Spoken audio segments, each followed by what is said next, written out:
Setiap tahun ajaran baru sekolah, biaya pendidikan menjadi perhatian orang tua siswa. Badan Pusat Statistik mencatat kenaikan biaya sekolah setiap tahun menyumbang angka inflasi. Kita lihat, berapa rata-rata biaya pendidikan di Indonesia?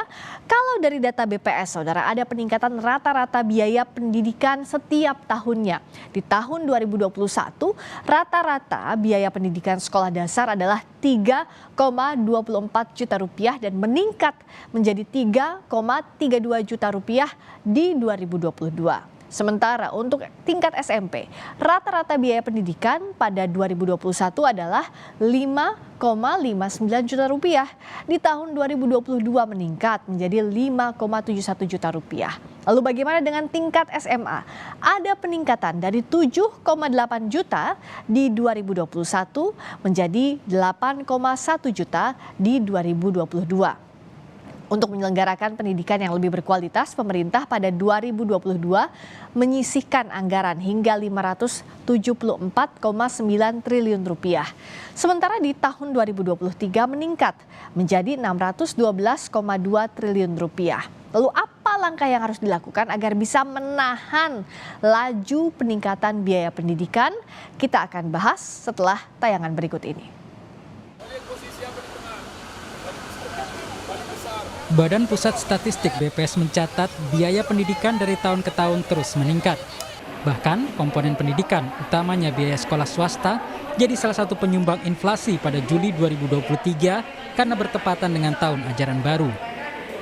Di mana komoditas utama penyumbang andil inflasi kelompok pendidikan Juli 2023 ini adalah biaya sekolah SD, biaya sekolah SMP, dan biaya sekolah SMA. Yang masing-masing memberikan andil sebesar 0,01%. Dapat kita lihat pada grafik dalam slide ini bahwa inflasi kelompok pendidikan cenderung terjadi pada rentang bulan Juli hingga September, bersamaan tentunya dengan dimulainya tahun ajaran baru. BPS menyebut sepanjang 2020 hingga 2023, inflasi bulanan biaya pendidikan pada Juli dan Agustus cenderung meningkat. Setiap Juli, angka inflasi bulanan kelompok pengeluaran pendidikan sebesar 0,16% pada 2020, 0,18% di 2021, dan 0,34% di tahun 2022. Sementara pada Juli 2023 mencapai 0,66%. Adapun pada tiap Agustus, inflasi bulanan biaya pendidikan senilai 0,57% di 2020. Kemudian 1,2% di tahun 2021 dan 1,85% pada 2022. Sejumlah orang tua mengakui mahalnya biaya pendidikan di sekolah swasta. Namun, masalah zonasi hingga fasilitas yang lebih baik jadi alasan lebih memilih sekolah swasta. Tapi memang tidak memungkinkan untuk mendapatkan sekolah negeri karena masih berbasis zonasi gitu. Sehingga akhirnya pilihan keduanya memang kita harus mencari sekolah swasta dan akhirnya kita memutuskan mencari sekolah swasta yang memang secara akses tidak terlalu jauh dari rumah. Kalau melihat dari perkembangan teknologi saat ini, saya sebagai orang tua melihat di sekolah swasta ini memang lebih banyak penerapan teknologinya ya. Bukan berarti di sekolah negeri itu tidak maksimal dalam penerapan teknologi, namun sekolah yang saya pilih di sekolah swasta ini tidak hanya berbasis teknologi, tapi ada mata kuliah atau mata-mata pelajaran yang memang dipelajari secara khusus mengenai misalnya desain grafis, teknik informatika, aplikasi-aplikasi terkini, dan lain sebagainya. Pengamat pendidikan Retno Listiarti menyebut seragam, buku, sampai uang gedung menjadi faktor paling besar naiknya biaya pendidikan di sekolah swasta. Retno menilai pemerintah sebaiknya mengintervensi guna meredam kenaikan biaya pendidikan, misalnya dengan menambah sekolah negeri. Inflasi ini disumbang ya oleh sekolah swasta, itu sesuatu yang sangat wajar karena memang pemerintah daerah terutama belum mampu ya menambah jumlah sekolah negeri. Pendidikan merupakan bagian penting dalam pengembangan sumber daya manusia. Pemerintah harus benar-benar memastikan menyediakan layanan pendidikan yang berkualitas dan terjangkau oleh masyarakat. Tim Liputan Kompas TV.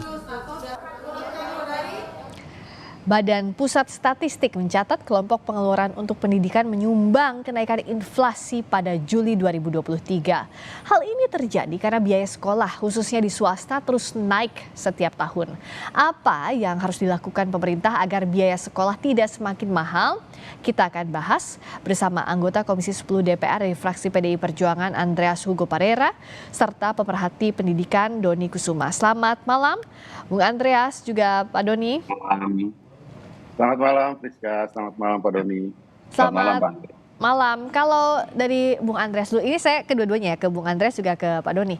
Saya ini kayaknya mewakili orang tua murid yang khawatir begitu, karena setiap tahun kayaknya, hitung-hitung biaya pendidikan anak, kok kayaknya naik lagi. Kalau dari DPR melihat ini apa sih yang jadi kendala utama?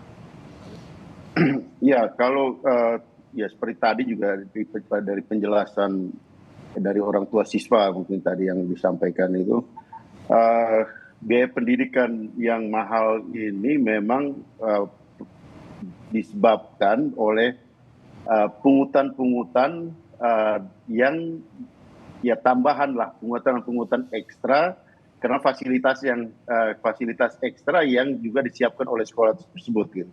Dan di sini kebanyakan adalah sekolah-sekolah swasta gitu. Tapi juga bukan berarti di negeri ya itu selalu murah gitu. Karena kalau kita tahu juga banyak sekolah-sekolah negeri yang favorit itu biaya pendidikannya juga mahal, apalagi di perguruan tinggi gitu. Sekarang antara swasta dan negeri praktis hampir sama biaya pendidikan itu gitu. Yeah. Hal yang mungkin dulu berbeda gitu, karena dengan dengan berbagai macam sistem penerimaan di perguruan tinggi yang memberikan ruang pada perguruan tinggi untuk melakukan pemungutan yang kemudian menjadi mahal untuk biaya pendidikan itu gitu. Nah di sini memang saya kira persoalan ini terutama adanya favoritisme pendidikan dan fasilitas pendidikan yang disiapkan. Nah sehingga kemudian juga di sini tentu ya saya kira topik ini kita tidak bicara soal inflasi, tapi kita bicara soal biaya pendidikan dan pemerataan pendidikan dengan kualitas yang seimbang antara satu sekolah dengan sekolah yang lain, antara swasta dan negeri, dan bagaimana negeri juga mengejar fasilitas dan ketertinggalan dari sekolah-sekolah swasta yang favorit. Sementara kita tahu juga misalnya kalau di daerah misalnya di daerah seperti daerah pemilihan saya di jauh di NTT di Flores. Yeah. Nah itu ya 1-2 sekolah swasta mungkin bagus dengan fasilitas yang bagus, tapi banyak sekolah swasta juga yang dengan keterbatasan yang luar biasa dengan kesulitan pembiayaan yang mereka hadapi gitu. Nah di sini kita lihat faktornya itu adalah faktor pembiayaan pendidikan dan pemerataan pendidikan yang harus menjadi perhatian pemerintah.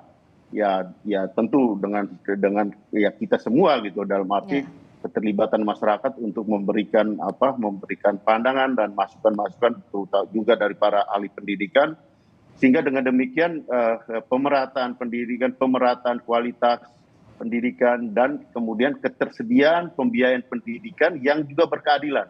Karena tadi misalnya kita lihat bahwa ya tahun ini kan berapa 600 sekian triliun itu pembiayaan pendidikan dari negara sesuai dengan perintah Undang-Undang Dasar 20% pembiayaan dari APBN itu untuk pendidikan. Tapi kita tahu bahwa itu semua tidak masuk ke fungsi, tidak masuk ke Kementerian Pendidikan dan Kebudayaan, Ristek, tapi itu merupakan bagian dari fungsi pendidikan. Kita lihat ini kan kalau kita lihat angka itu seolah-olah bahwa ya negara ini memberikan perhatian full pada pendidikan. Tidak semuanya ke sana padahal ya. Tapi tidak semuanya untuk kepentingan pendidikan, karena fungsi pendidikan itu mempunyai pemahaman dan pengertian yang sangat luas gitu. Yeah. Misalnya kita lihat bagaimana kalau di dalam pembiayaan pendidikan ini di APBN praktis hampir semua KL, kementerian dan lembaga itu mempunyai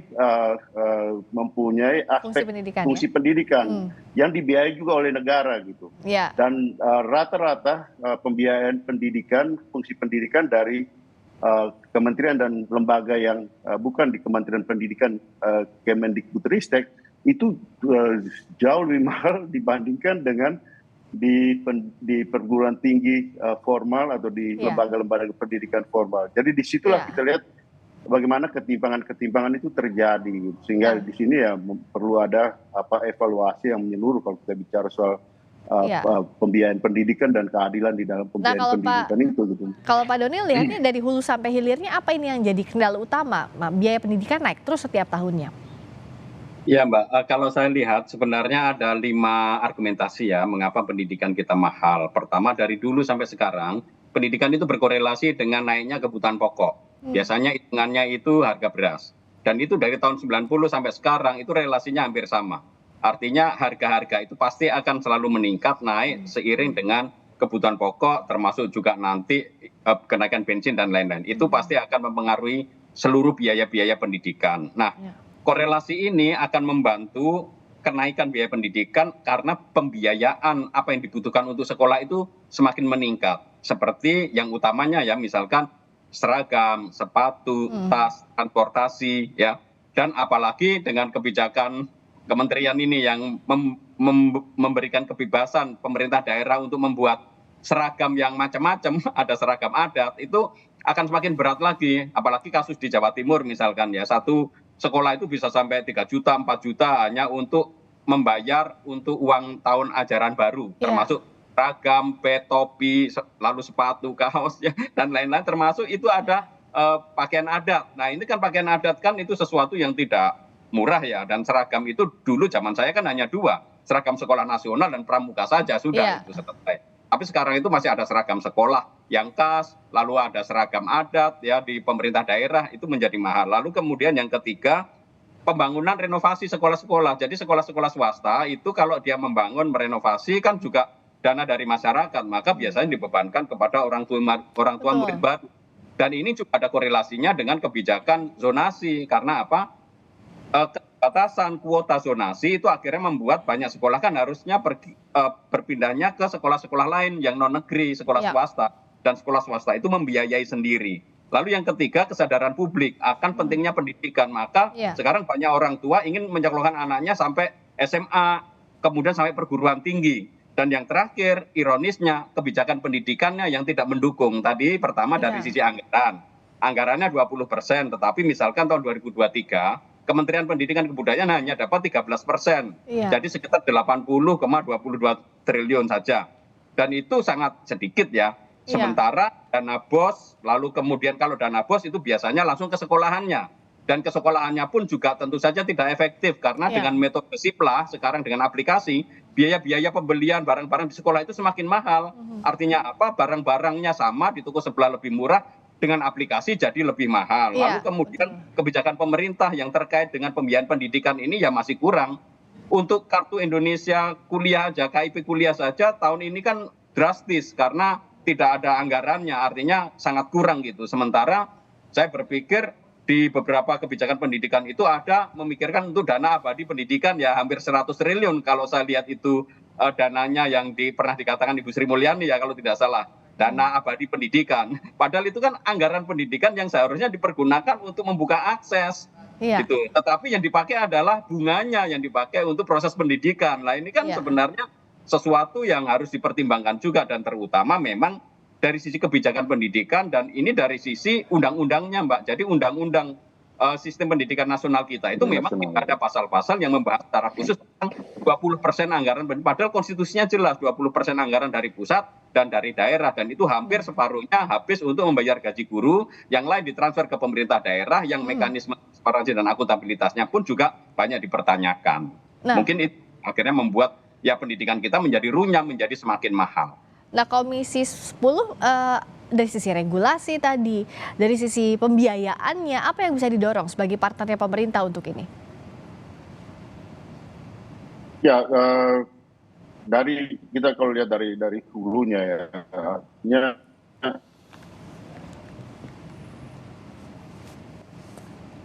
Bung Andreas? Tadi jingkol pada, halo? Tadi sempat terputus Bung Andreas. Nah sekarang ada lagi suaranya, silakan dilanjutkan. Ya, dari hulunya kita bicara soal ya ada rencana untuk melakukan revisi terhadap undang-undang Sisdiknas ini. Nah, sehingga penting juga di situ satu aspek yang khusus membicarakan soal itu tadi hal yang berkaitan dengan pembiayaan pendidikan. Perintah dari Undang-Undang Dasar. Saya kira ini satu poin penting sehingga dengan demikian juga menjadi lebih efektif di dalam pembiayaan negara, tanggung jawab negara di dalam pembiayaan pendidikan. Kemudian juga kalau saya perhatikan memang secara umum mapping terhadap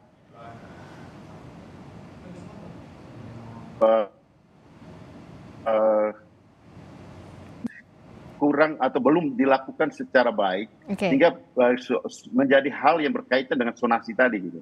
Dan kemudian juga berkaitan dengan ya sekolah swasta dan sekolah negeri. Nah, di daerah itu banyak sekali, artinya sekolah swasta yang sudah ada di satu tempat, kemudian dibangun lagi sekolah negeri di sebelahnya atau di posisi yang dekat gitu. Hanya karena memang ini adalah kewenangan di daerah gitu. Nah, ketika bupati atau gubernur ketika di dalam kampanye mereka menjanjikan itu, kemudian mereka membangun itu dengan pertimbangan ini sekolah negeri. Nah, kalau dari Pak terjadi eksodus gitu, artinya orang berlomba-lomba ke sekolah negeri. Ada sekolah yang kekurangan siswa, ada sekolah yang kelebihan siswa. Nah, ini juga menyebabkan ya ada wilayah daerah yang sekolahnya mahal, ada yang menjadi orang berlomba-lomba ke sekolah negeri. Sementara kalau kita mendukung sekolah-sekolah swasta tersebut, seharusnya ini bisa teratasi baik dari aspek kualitas maupun aspek pembiayaan pendidikan gitu. Nah, sehingga satu hal yang penting juga adalah mapping terhadap sekolah-sekolah yang ada di seluruh Indonesia ini. Baik, terakhir Pak Doni, jadi singkat saja, tapi apa yang bisa dilakukan dalam jangka waktu dekat ini? Karena kan tahun ajaran baru ini semakin datang dalam waktu yang singkat begitu.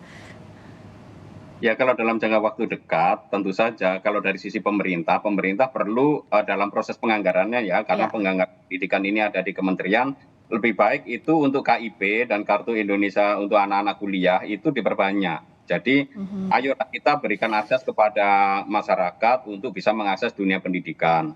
Lalu kemudian untuk yang jangka yang agak jauh ya, menengah, itu artinya bagaimana pemerintah daerah dan pemerintah pusat berkolaborasi untuk membereskan PPDB berbasis zonasi ini. Karena pendidikan ini kan sudah menjadi urusan konkuren, sehingga itu menjadi fokusnya pemerintah daerah. Maka pemerintah pusat perlu mendampingi pemerintah daerah di dalam merencanakan. Dan saya setuju dengan Pak Andre bahwa yang dibutuhkan itu kolaborasi dengan kemitraan sekolah swasta, bukan membangun sekolah-sekolah negeri di tengah sekolah swasta.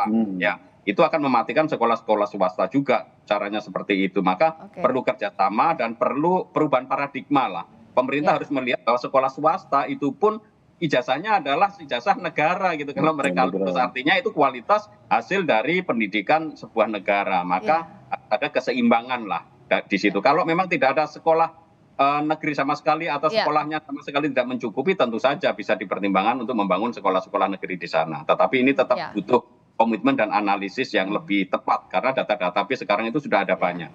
Sehingga standar yang minimal itu tetap dapat tercapai di daerah. Komitmen ini yang harus dilaksanakan, karena pada akhirnya di akhir orang tua murid juga begitu yang ketar-ketir, ditambah lagi kalau bicara pendidikan ini kan amanat konstitusi, semestinya dijalankan dengan sebaik mungkin agar bisa merata dirasakan oleh seluruh warga negara. Terima kasih anggota Komisi 10 DPR RI, fraksi PDI Perjuangan, Pak Andreas Hugo Parera.